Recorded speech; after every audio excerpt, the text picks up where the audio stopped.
Hello, I'm the Nostalgia Critic guy, remember it so you don't have to.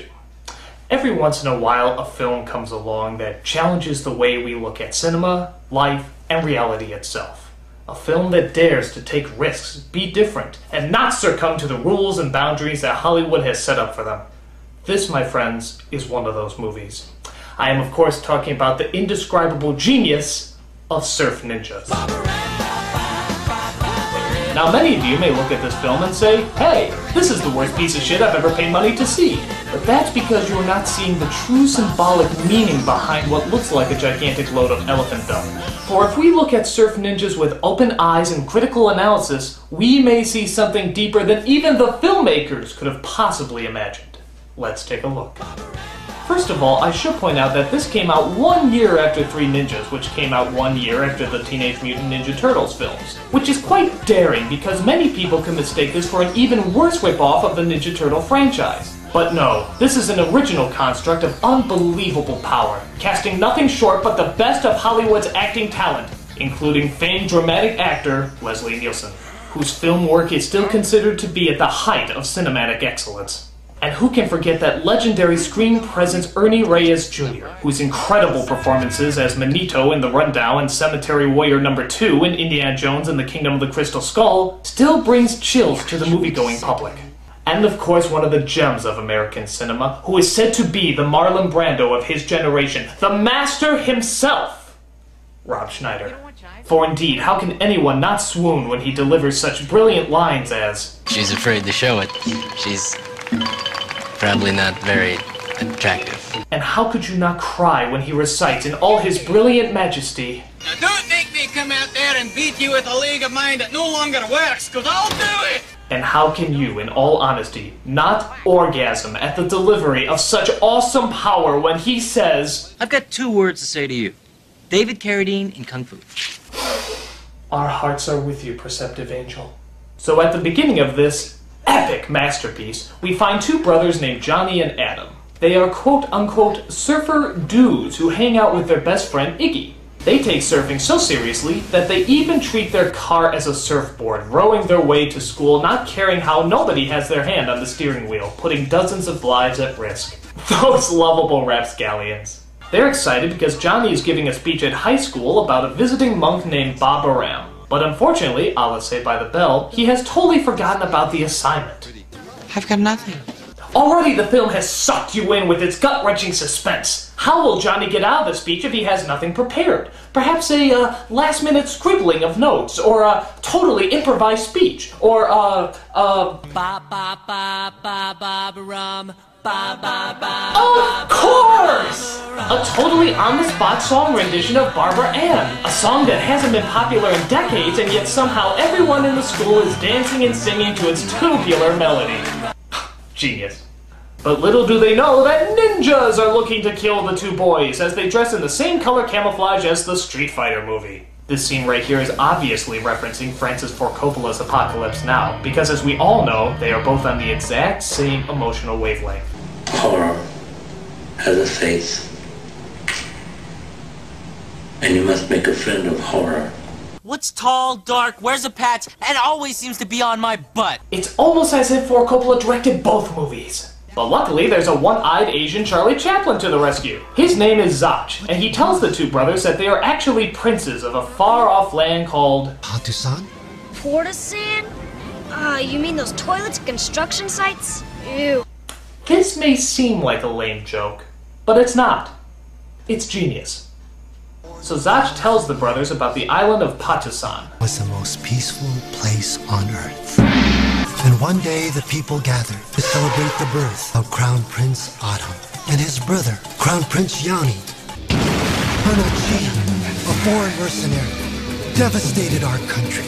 Notice the low-angle shot here. That is to indicate that Leslie Nielsen is the bad guy. I'm often reminded of the low-angle shots in Citizen Kane, the greatest movie of all time.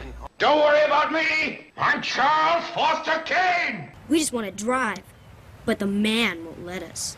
Can you see the emotional similarities to these magnum opuses? I challenge you to say no! Also notice Leslie Nielsen's look of absolute evil when he approaches young Zach. That still haunts my nightmares.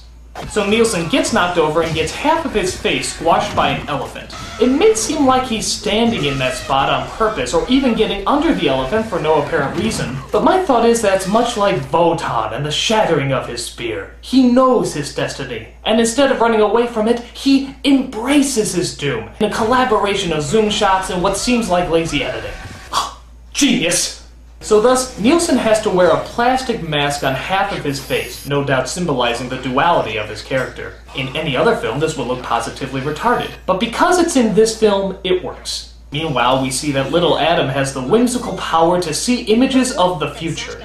And what device does he use to harness his visions? Not fumes from the cracks of the earth like the Oracle, not an enchanted fountain like the Mirror of Galadriel, but rather a Sega Game Gear that shows Adam exactly what's going to happen in a matter of seconds. It's like the legends of Greek mythology live again! Also notice the use of Playboy magazines here, even though this is so obviously a children's film. Always pushing the envelope, this movie, challenging us with the threat of sexual arousal. So Zach takes Johnny, Adam, and of course adorable Iggy, to the center headquarters of all the Padusan people, a Chinese restaurant. The best Patusani food in LA. There, Johnny's introduced to his future wife, who is arranged to marry him. Proof that people don't need to have relationships or similar interests. As long as they are both attractive, true love will shine through.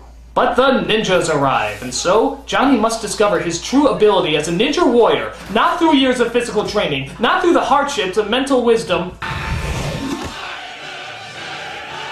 but through magic. Notice the use of Beethoven's Ode to Joy, no doubt exactly the subject matter he had in mind when he wrote this epic piece. Note also that the ninjas, rather than get up and fight some more, roll out of the way as if to say, I had my chance, and now I must let others take my place. These guys are going where no other film dares! After a local cop gets thrown into the mix, our heroes set ashore to the island of Padusan. Here, we hear more of the characters' wonderful dialogue as they quote such timeless phrases that will no doubt never age. Wasn't it styling? Fully. Mono surf! Let's shred! Waves are pumping! Psych. No worries, bro. Ain't it bitchin'? One, two, dudes! How could they have predicted that phrases like psych and pumpin' would still be words used even to this day? I'll tell you how.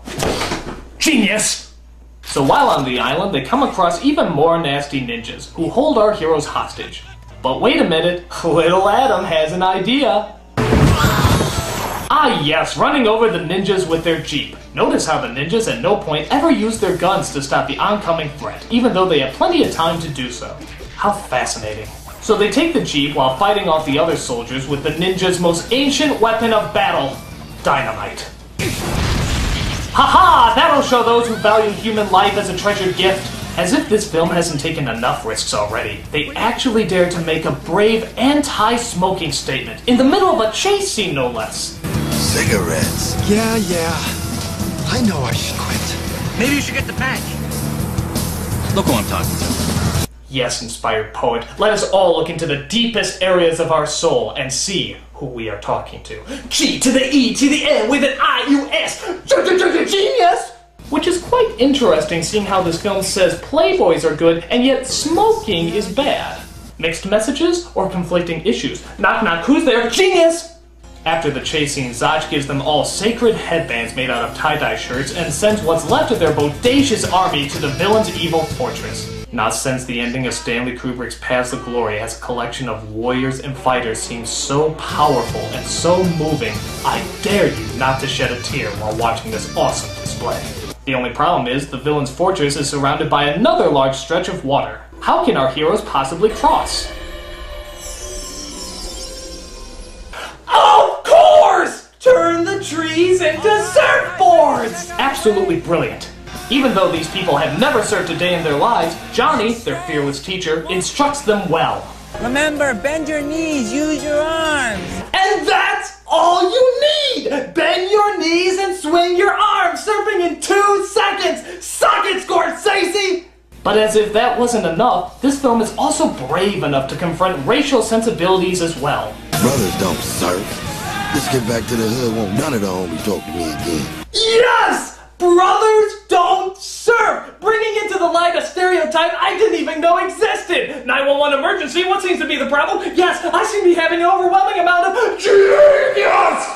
So our heroes infiltrate the heavily guarded fortress, armed not with swords, not with guns, but with giant yellow flags. That should throw off the militarily armed goons. They are so terrified at the poetry of the moment that they don't even have time to use their guns and instead just fling themselves at the invading troops. Now I know what a lot of you are thinking. How could they possibly have those flags when they so obviously didn't bring them over on their surfboards? Well, I'll tell you how.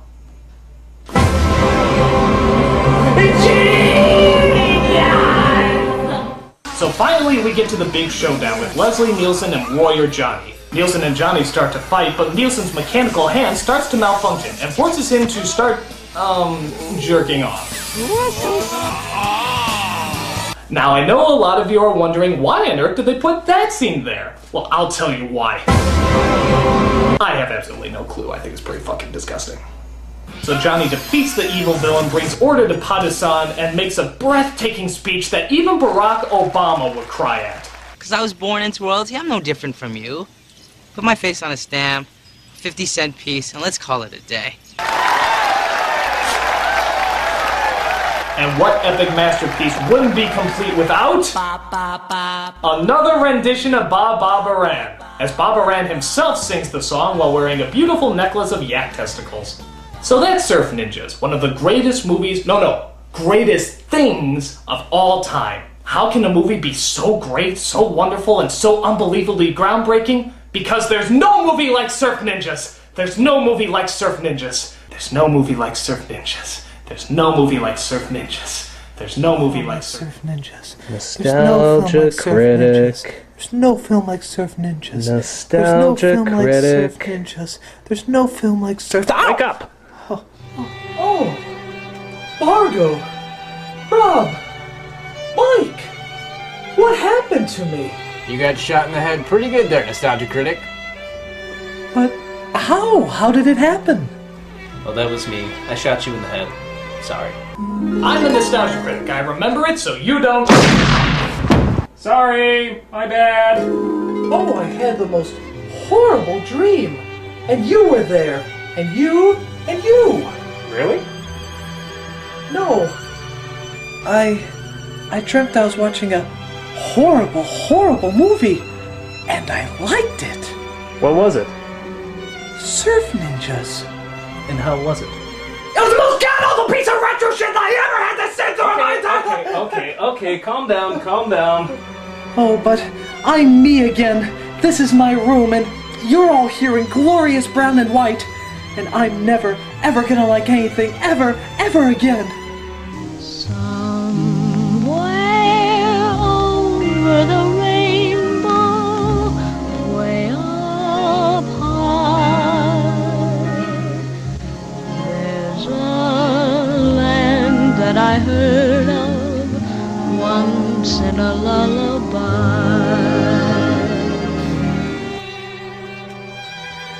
But wait a minute. If I got shot in the head, then how did I survive? Optimus Prime? Remember, I died for your sins. You know, I really should have put him in the top 11 sass nostalgic moments. Yeah. That was stupid.